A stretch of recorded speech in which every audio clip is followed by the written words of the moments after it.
I want to ask you a few things about when you were growing up, when you were a small child. I want you to tell me some of the first things you remember about your family, your life, and how you lived there in the mountains up around. Where were you born? Where were you living when you were born? Well, I was born December the 29th, 1931. And I was born in Alderpass. Right, the house is still standing, and Herb McLeod lives in it right now. My daddy owned it. And I had an older brother and an older sister, and then a brother. And my sister was nearly 11 years old when I was born, and my brother was almost 7. And I come along, and they spoiled me real bad. But anyhow, the morning my mother told my daddy, said, "You're going to have to go get the doctor." Dr. Charles Peterson was her doctor. No, Dr. Jim Peterson was her doctor. She liked Dr. Jim Peterson. So my daddy, it was December the 29th, and it was cold, and he started out, him and Uncle Floyd. He run after Uncle Floyd, and Aunt Lord Jane come down to stay with Mama. And Daddy and Uncle Floyd is going to go get the doctor. And they started, and Daddy run off the road, and the road was slick, and he couldn't drive good. He had just got him a car. Hadn't had it but just a little while. And he couldn't drive good, and the car run off in the ditch. Well, Daddy was young, and he wasn't really that young. He was 33 years old when I was born. And he got out of the car, and he was stout as a mule, and he told Uncle Floyd to go on back. They couldn't get the car out. Go on back to the house, and he'd go get Jimmy Dolan, that lived on down about a half a mile, to get Jimmy to take him to the doctor, to go get the doctor and bring it back for Mama. And so Uncle Floyd went back to let Mama know and said that the car was off in a ditch down there, and that Daddy we got out and was going to run on and get Jimmy Dolan. So when they got to Jimmy Dolan's house, my daddy did, he run as hard as he could. Got to Jimmy's, and Jimmy Dolan had a car, but his lights was out on it. Didn't have no lights on the car. So Daddy sat out on the fender of the car and held a lantern all the way into Spruce Pine.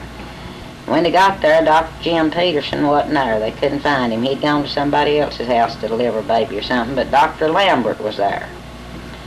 So Daddy said, "She's got to have a doctor." So told Dr. Lambert he'd just have to go. So Jimmy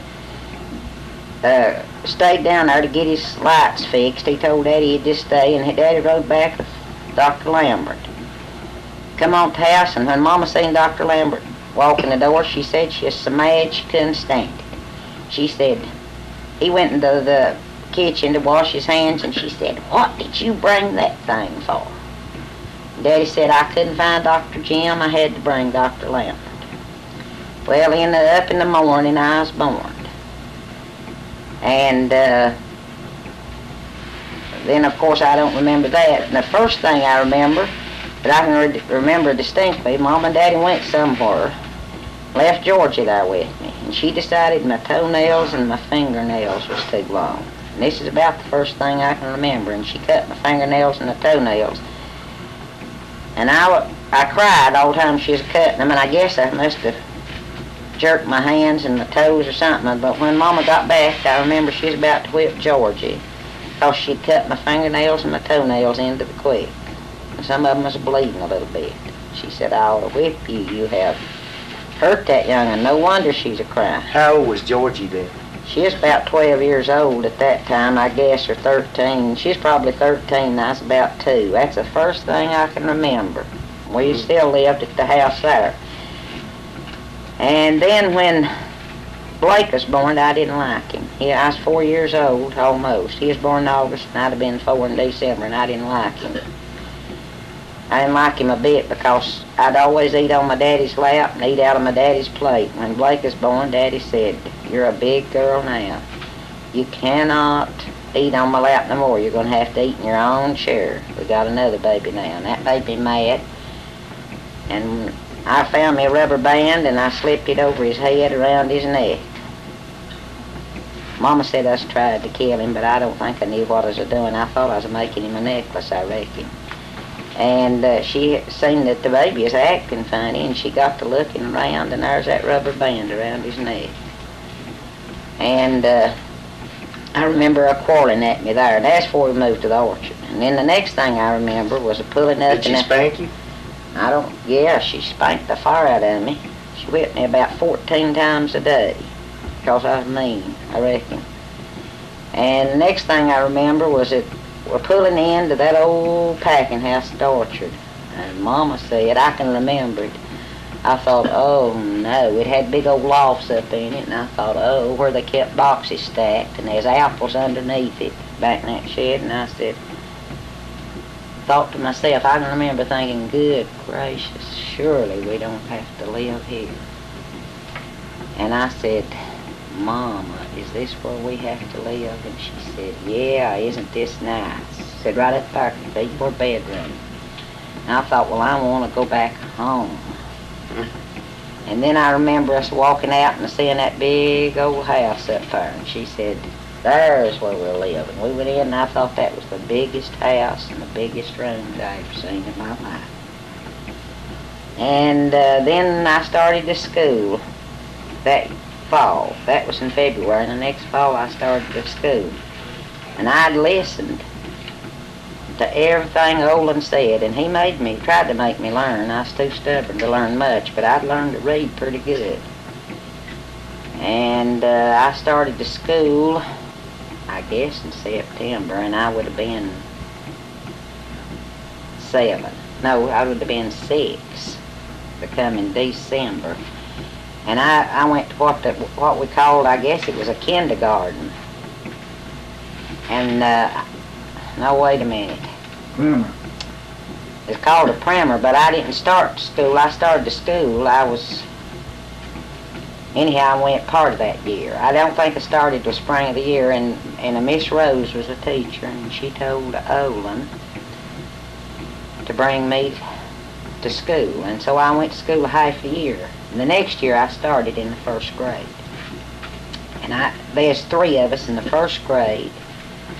No, there's about maybe 7 or 8 of us in the 1st grade, and there's 5 or 6 in the 2nd grade, and there's 3 in the 3rd grade, and we was all in the same room.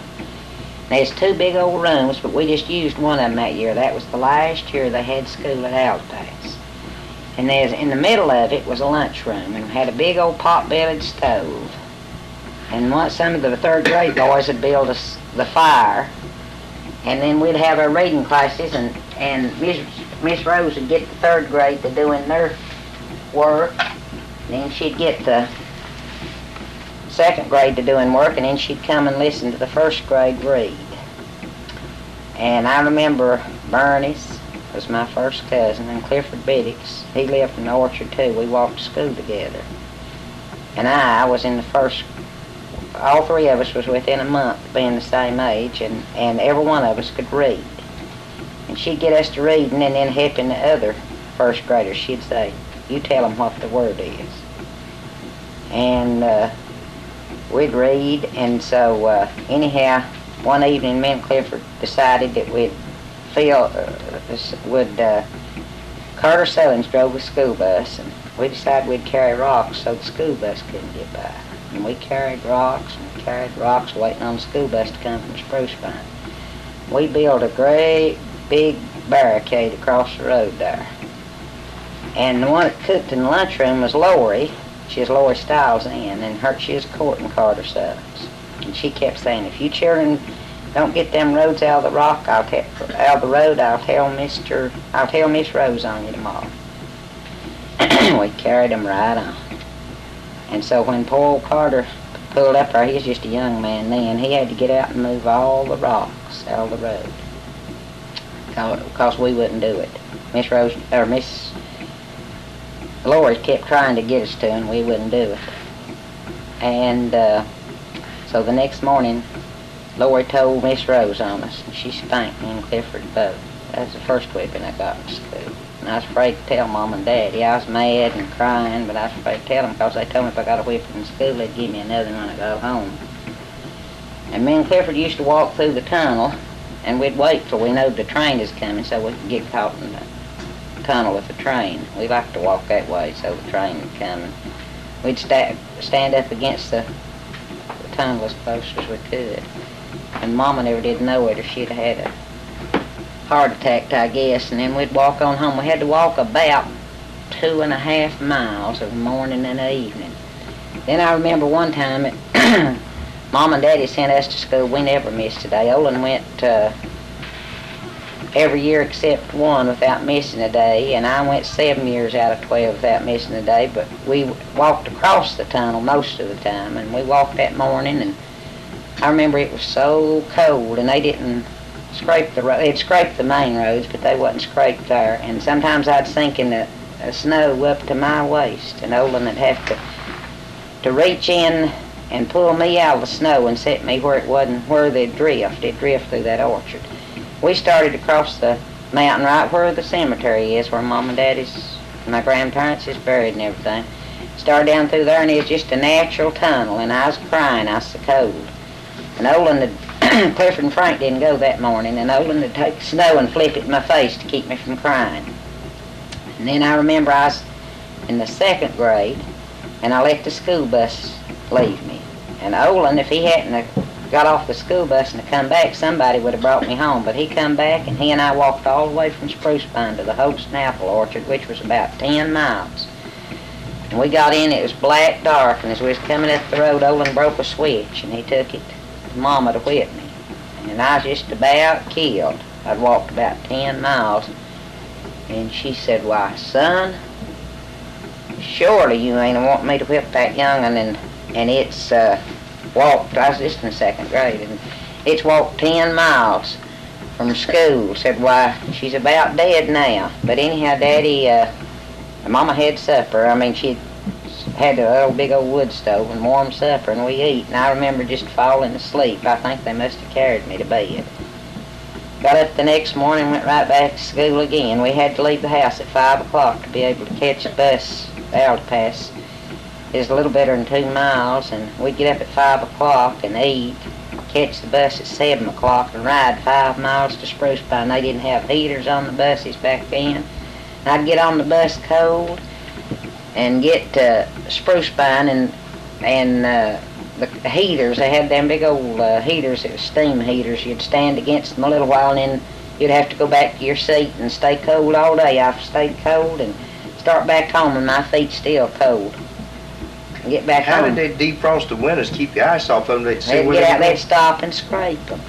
The bus driver would get out, and he'd take the scraper and scrape them buses. But now the roads would be clear, except in the orchard, and we'd have to walk a little better than 2.5 miles. And then in the summertime, we'd walk home, and it was hot.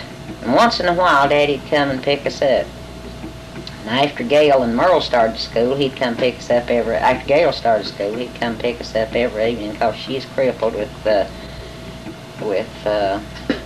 rheumatic fever, and he'd come and get us, and we didn't have to walk that to it. And he'd take us of a morning, we wouldn't have to walk that far. And that's about all I can remember about then. Tell us about that time you were in your rocking chair sitting in front of the fireplace. I remember that. That was something that happened before we moved to the orchard. My daddy had bought... How old were you? It was right, I was 4, or about 4. It was before Blake was born. I must have been about 3, but we was sitting in Daddy bought Mama a new rocking chair, and he had me a new one built.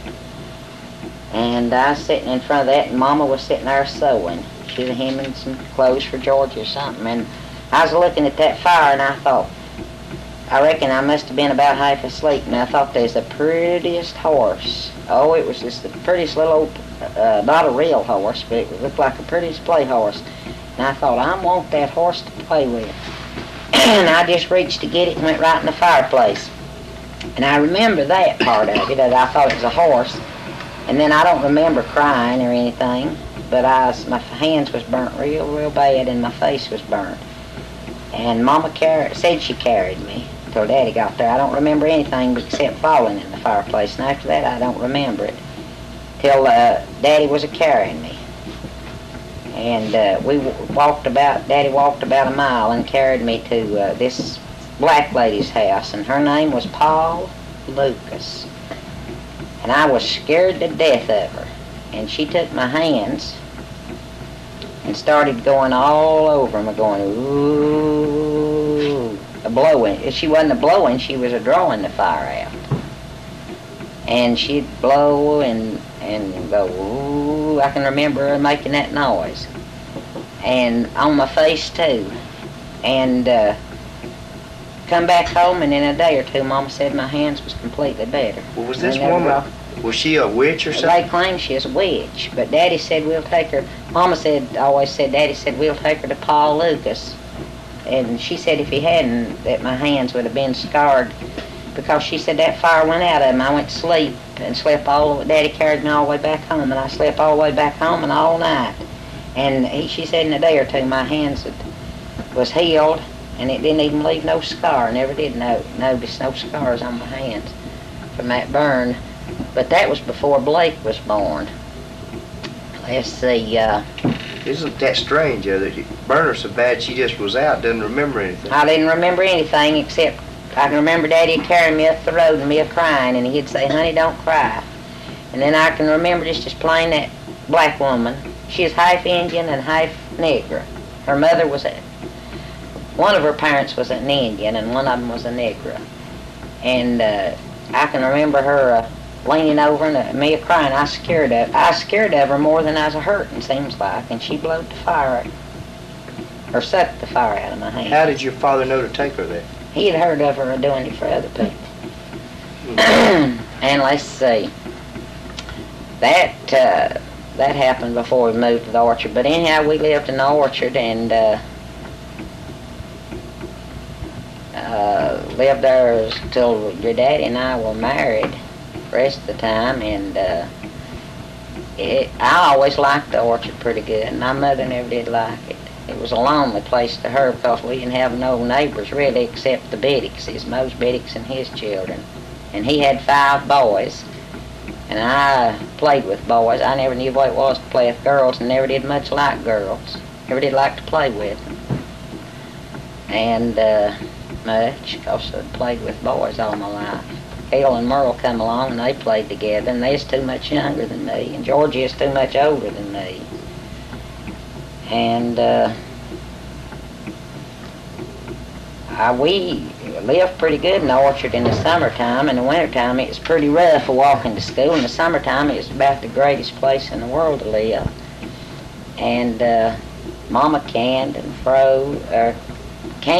my daddy had a freezer locker in Spruce Pine, and he'd kill his beefs and take them there, and he'd salt down the pork and all. And I remember the first washing machine we got was a gas washing machine. We didn't have electricity in the orchard till after I finished high school. Everybody in the country had electricity but us. Everybody got it. I guess maybe some of them, well, a lot of people had it 10 or 15 years before we did, but we didn't get electricity till the summer of 1950. And before that we had a gas refrigerator that run on gas, and we had a gasoline washing machine. The first washing machine we had. Before that we scrubbed on a scrub board, and we'd Mama would wash, and she was a little bitty, but she was stout, I reckon. She could do more stuff in one day than most people. She made all of our clothes, made the boys' shirts, made us girls' dresses, and kept 3 meals on the table, bigger than most people could cook. And she was a fantastic cook. She could cook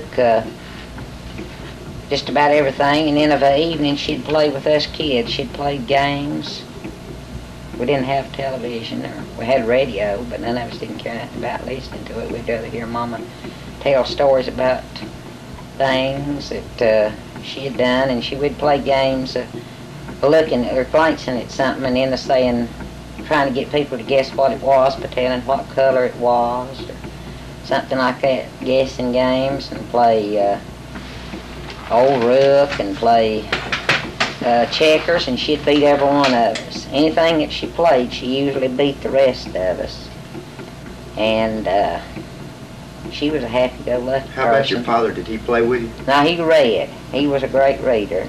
He'd read everything he could get his hands on, and yeah, he'd play with us a whole lot, but he didn't play with us as much as Mama, and he was early to go to bed, and Mama was a night owl. She didn't like to go to bed till about 1 or 2 o'clock, and he liked to go to bed about 9 o'clock, and he'd go on to bed, and she'd stay up and play games with us, and she loved to read too. And she was a reader of books. Sometimes she'd read all night long, and sometimes we would too. We'd get in the bed and read. In the summertime, in the wintertime, we'd have to get in the bed. It'd be so cold. But we all read a whole lot. And I don't remember any hard times like Daddy talked about. It seemed like about all of it was good times. I know we always had plenty to eat of what it was. Mama, she'd get out on Saturday. You're talking about, Bill talked about Sunday dinner. Mama always baked a banana pudding, and I don't like them. So I didn't look forward to Sunday dinner's dessert, because during the week she'd make apple pies, and old big stacks of apple pies, and she'd fix butterscotch pies. But on Sunday she fixed banana pudding, so I didn't look forward to the dessert. But she always would get out and kill about 3 chickens, or young hens. When in the summertime, she'd raise a whole bunch of frying size and keep them in a kind of in a loft. Had a little old building she'd keep them in, and she'd feed them, and they'd get fat. And she'd kill about 3 of them. She'd grab them and chop their head off, and then us kids would help her clean them. She'd stick them down and boil. She'd have a big old pot of boiling water, sometimes on the outside of boiling. Had a place where she could build a fire. That's where she'd heat her water to wash with. Right at a spigot that run gravity water. And she'd dab them chickens down in that water and boil them, and then we'd pick them just fast as we could. Each one of us would pick the chickens, and then she'd have 2 or 3 old brown paper bags, and she'd set them on fire, and we'd turn them over the brown paper bags. And I wondered at that time why she used brown paper bags, and found out later, after Bill and I got married, Bill said, why, newspaper will do just as good. We tried it one time, and it blacked the chickens all over. The brown paper bags, it didn't black the chickens. They'd come out just as white as snow after you used brown paper bags. And she'd turn them over and over on that, all 3 of them. Maybe me and her and Blake would all turn them chickens right fast and get all of them singed. And she'd take them up in and cut them 3 chickens up before I could have turned around. Clean them out and everything, and she'd fry 3 chickens on Sunday usually, because the preacher come home with us every Sunday, and his wife, and usually 2 or 3 children. Every Sunday he'd eat dinner with us. I guess that's the reason preacher eats dinner with me every Sunday, don't you? And tell him about that's the activity of that your mother'd have in church work. Mama always taught the little children in church, and everybody called her Aunt Blanche, because she taught. My daddy was the superintendent for years and years, and Mama was the Sunday school teacher for the smaller children, about the 1st and 2nd and 3rd grade. And we'd have Halloween costume parties on Halloween at the church, and every year she won the prize, because she'd dress up different every year, and nobody, she's so little, she'd look like a little man sometimes, and sometimes she'd put on Blake's or Dean's long handle underwear, and she'd paint her face and put on an old straw hat and draw her a mustache and everything. And every year they'd all try to guess who each one was, and they could guess everybody but Mama, and she always got the prize for the one that nobody couldn't guess who she was. And she'd do that, plus cook 3 meals and wash on a scrub board and hang them out, and make all our clothes, or all but the pants. She didn't make. She made us girls dresses and the boys shirts, and she'd make 4 or 5 or 6 quilts during the winter. She'd can 500 or 600 jars of canned stuff in the summer, and she'd iron practically every rag we wore. she didn't carry the wood in, she didn't do the milking, she didn't have to go outside and do anything. Daddy done the milking, and Daddy fed the hogs, he fed the horses, and he'd bring the milk in and she'd strain it, and us kids would carry it to the spring. We had a spring house, and it was about a fourth of a mile from the house, the spring was. We'd carry it all the way out there, and put the milk in the spring, and it clabbered so much she'd churn, and that was, or she'd get it ready to churn, and us kids done the churning, and that was the worst job I had of growing up was churning. I'd have rather done anything. I'd sit and churn and cry. Sit and churn and cry, and I'd say, Mama, if you'll churn, I'll iron. But she taught us everyone to work. All of us girls to work. She didn't teach the boys to do much, and Daddy, he'd have rather done it himself as to put up with them, and they didn't learn to do too much. And he'd rather do the milking and the hoeing and everything than to put up with them, because he quarreled and they didn't do nothing to suit him, and he'd just tell them to go on to the house, he'd just do it himself. And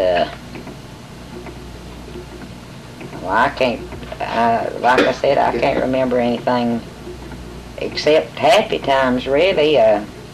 After we went to the orchard, except just the hardship of having to walk to school through the cold and the snow and it being cold.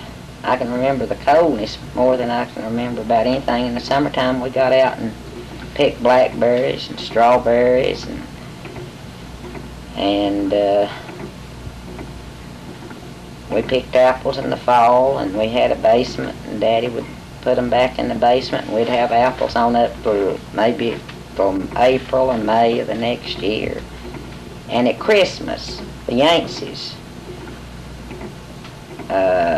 on the orchard or on part of it, and the Blantons on the other, and old man Blanton here in Marion had the big Blanton grocery store, and every year he'd tell my Daddy to come down to get his stuff down there, and Daddy'd come down to Marion every year about a week or two before Christmas, and he'd come back with, well, nowadays it cost, I guess, $100 worth of candy and oranges and nuts and all that. And we had candy, and Mama would Mr. Blanton give it to him? Well, no, I think he bought it, but it didn't cost back then. He'd get it in great big old boxes. There'd be about 20 bars of candy, and they're bigger than what they make now. 20 bars of candy to the box, and I think he'd get it maybe for $1 or something. 24 bars to the box. And he'd get maybe 10 or 15 boxes. And on Christmas Day, we could eat every bit we wanted.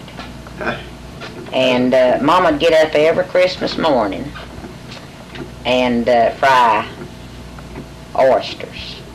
And she'd make gravy. And she'd make a big old pan of biscuits, and we couldn't even open our Christmas presents till we eat breakfast, and we were supposed to eat. And a lot of times I wouldn't want to eat. I'd think I'm going to eat, and I found out that every time I didn't eat breakfast that I was sick by the time the day was over. Usually was starting vomiting because I'd eat so much candy. But then the next thing you know, the candy was all gone. There wasn't none to be found nowhere after Christmas Day. And then every night for about a month or two, each one of us would get a bar of candy, and I never did know where it come from. Couldn't find where Mama's hiding place was. And we eat all we wanted to Christmas Day, and after that we got 1 bar a day. At night, when we was sitting around or studying our lessons or reading a book or whatever we was doing, each one of us got a bar of candy. And then on the old wood heating stove, she'd pour about half a gallon of milk in a great big old pot. Well, she'd start it out. She'd put about 2 or 3 tablespoons full of cocoa in it. After we'd run out of candy, I reckon she'd do that. She'd put 2 or 3 tablespoons full of cocoa and about a cup of sugar. And she'd pour a little bit of water on that, and she'd get it to going and get it to... And then she'd pour about a half a gallon of milk in that, and then she'd set us all out a cup of hot cocoa. We'd drink that right while we was studying or something. That big old cold house. Mom always done things to to keep us all happy. But I guess the worst time I remember is Olin had to go into service, and he was 18 years old, or he went into service before he had to, but he had to go anyhow. And Johnny, Mama's baby, was born, and she is 43 years old in January, and he was born the 10th day of February. That was the day after Olin's birthday, and the day after Olin was 18 years old. And he was sickly. And Olin left. Johnny was born in February, and Olin left for service in April. And he came home on a furlough after his basic training, and knew he was going to be shipped out overseas. And he was shipped to Africa, and he went to Africa and Italy, and on into Germany there. But he was wounded in Italy the day before he was 19 years old. And he wasn't hurt that bad, so he told him not to send Mama a telegram. He said, don't send a telegram home. I said, I'll write them and let them know I'm hurt. So letters was slow a coming back then, and Johnny died on the 19th day of March. He was a year old in February and died the 19th day of March of 1944, I guess. And the day after Johnny died, Mama got a letter from Olin that he had been wounded, that said, don't worry about me, I'm all right. And Mama wouldn't eat, and she wouldn't sleep, and she cried just about all the time. Johnny was dead, and Olin, she didn't know how he was getting along, and she went down till I can hear Georgia saying, let's be quiet and let Mama rest, because Mama may not live. And she went down till she weighed 79 pounds. And she'd say, Georgia'd take us somewhere, Gail and Merle and all of us, and she'd say, Georgia could drive. And she'd say, we'll go somewhere and let Mama rest. And I guess that's the worst times I can remember. And then the best time I can remember is the day that Olin came home from service, and that Mama cooked and had everything ready for him. He'd called and said what day he'd be there. And then that Christmas, he had already got married by that Christmas, and he and Mildred were there, and all of us kids. And Daddy had done just like he'd done before. He'd got a great big old log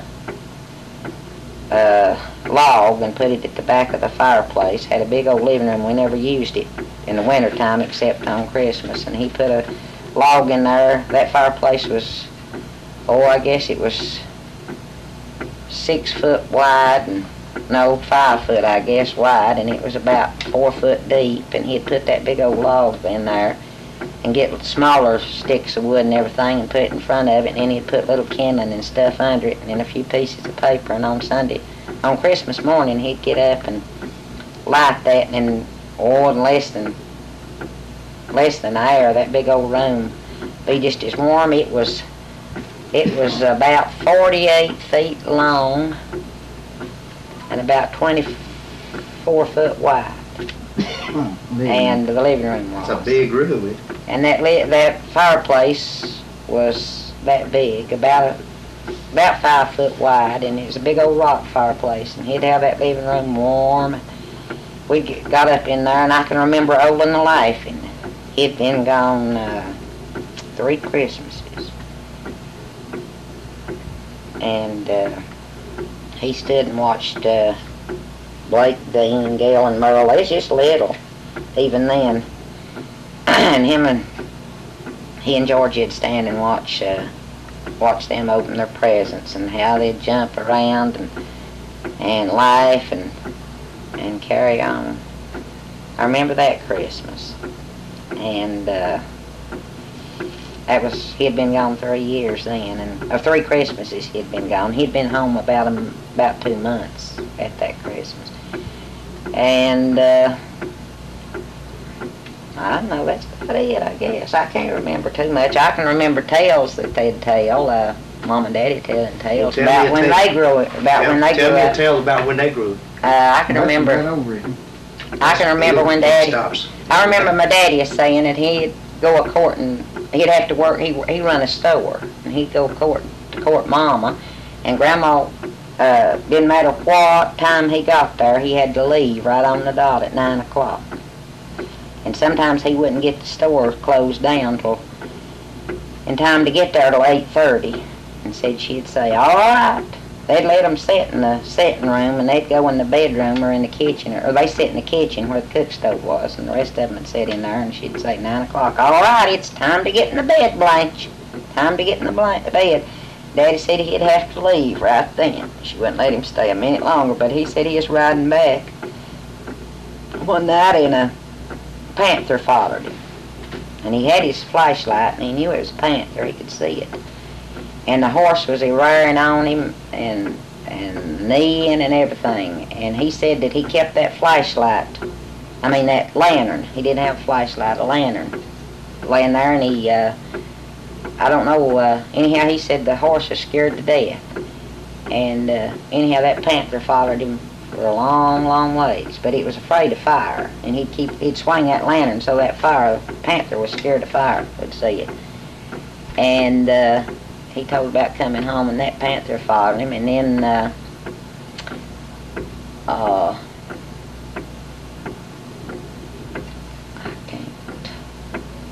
I was going to tell you something else about, oh yeah, I can remember him telling one time that his like Bill was telling a while ago that he was coming up the road and he'd seen this big old man a-coming, and it scared him, and he run off in the bushes, and that man stopped his big white horse. He was a lawyer, Avery. And he said, who are you?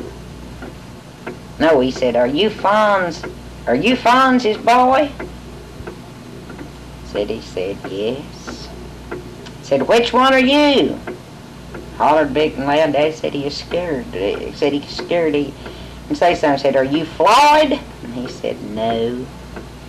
Said, are you Riley? He said, no. Said, are you Joe? He said, no. He said, which one are you? He said, Deward. He said, hell. Said, where in the world did Fonz get a name like that? Daddy said he is always ashamed of his name after that. Call that lawyer. That's the old lawyer Avery. Now his lawyer Avery. He was a colonel or something in the Confederate forces, and he's the one that led the forces that our ancestors was in. Yeah, and Daddy said he is scared to death of him. Said he is so scared of him, he's afraid to tell him his name. In the Confederate Army. And I remember studying about him. I believe it's the same one with him. Yeah, I think so. Because after the Civil War, he became a lawyer and was a judge. Yeah, but my daddy, he never did have. My mother grew up real poor and didn't have nothing much. They had to just struggle for everything they had after they came to the mountains. Her daddy was a school teacher, and he thought he'd go into the logging business, and he was crippled with polio. And he come up there, and he never was able to do nothing much, and they just had to live the best they could, and Grandma'd do most of the work. They didn't call it polio then, they called it paralysis. Yeah, paralysis then. And called it infantile paralysis then. Mm-hmm. And my granddaddy, though, was a pretty wealthy man. He was a whole lot wealthier than my daddy ever was. And he had 6 boys and 3 girls, and they worked the fields, and the girls worked the house, and my grandmother got out and worked, and my daddy, he was kind of lazy. If there's any time on it, I'll have to tell you this. Grandma used to tell me this all the time. Grandma Hefner said that my granddaddy would look at his watch. He'd work out in the fields and keep a look on the sun. He could tell when the sun got a certain place that it was time to leave to go to the post office. And he'd leave, go into the post office, his postmaster. And said the very minute he got out of sight, Daddy'd go crawl under a big tree, shade tree. And the rest of the other 5 boys working just as hard as they could work a hoe in the cornfields. And she'd threaten to whip him and do everything. And to get him to get back in that field in that corn. he wouldn't hit a lick. And said he'd lay there under that shade tree and her quarreling at him and begging to him and telling him that she was going to tell his daddy on him and that he'd get a whipping when his daddy got home, and she said that she'd just quarrel at him and fuss at him and threaten to whip him and everything else, and he'd lay right there till about 30 minutes before time for Grandpa to come home. And she said he'd get up and he'd get his hoe and he'd come by her a-hoeing. And he'd say, "Mommy, I love you so good. You're the best mommy I ever had." And he'd tell her how good he loved her, and said by the time that Grandpa got there, that he'd loved her out of telling him, and said she never did tell on him.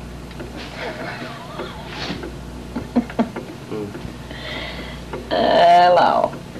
I can remember a whole lot of tales that Mom and Daddy told better than I can remember things myself. Maybe I'll remember as I get older, but I can't remember too much except...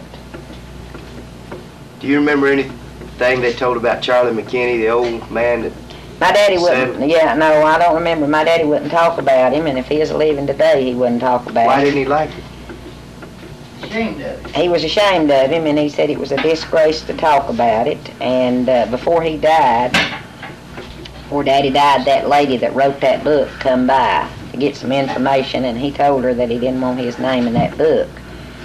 But then they went on and talked to Uncle Roy, and Uncle Roy wouldn't tell her nothing either, but she got Uncle Roy's name, and she got Daddy's name in it.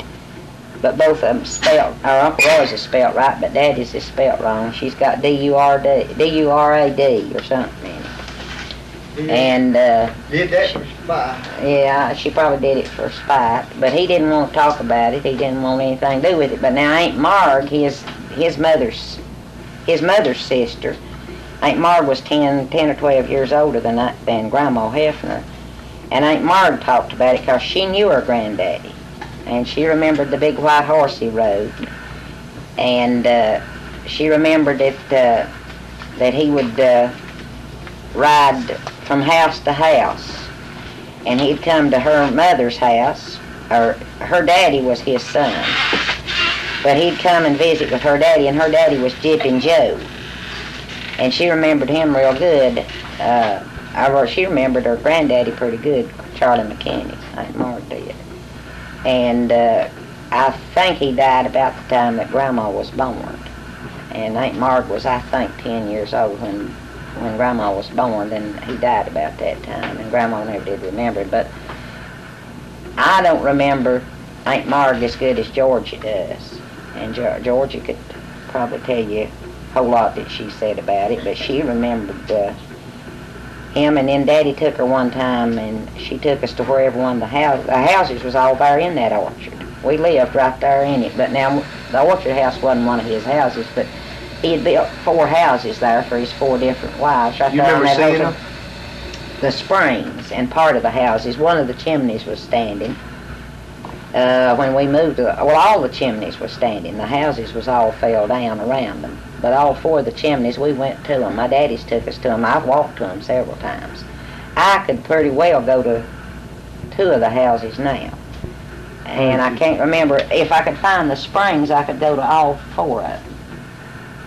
One of them was down right where the railroad is, where the Mitchell house was. One of them sat right there. And one of them was on up the way a little bit where they called the Laurel Spring. And I remember it good, because we always got us a drink of water, Ned coming home from school. And one of them was on out from the house where Jody Biddix lived for a while, and the spring was there. One of them lived there, and I don't know where the other one was. It was called the Indian Spring, and I don't know where it's located because I forgot. In my mind, I've even forgot, but Georgia would know. Well, do you know anything about this Bartlett Yancey? You say he owned part of the apple orchard? Yancey? Yeah, where was he from? Well, John and Sam, old man John and Sam Yancey, that died not long after Daddy took over the orchard. Old man John and Sam, I don't know where they came from, but John had 1 boy, and he got killed in service. And Sam, old man Sam I'm talking about, old man Sam had 2 boys and 3 girls. And Are they related to Bartlett Yancey? I don't know, I don't think so. But old man the old man Sam had a boy he called Sam Jr. And he's the one that kind of overseed the orchard after we went there. And then his other son was John. And the old men were Sam and John. And then old man Sam had the three girls and the 2 boys. And Sam was killed in a no, Sam was killed in a car accident. And his son, Sam the third, was killed in an airplane crash. And they dealt in whiskey a whole lot. But when Daddy went there, he wouldn't allow no whiskey to be made there and everything. And I don't know about what happens to the girls. I'm sure there's some grandchildren of the girls had several children apiece. But every one of the boys was killed. There's not a boy living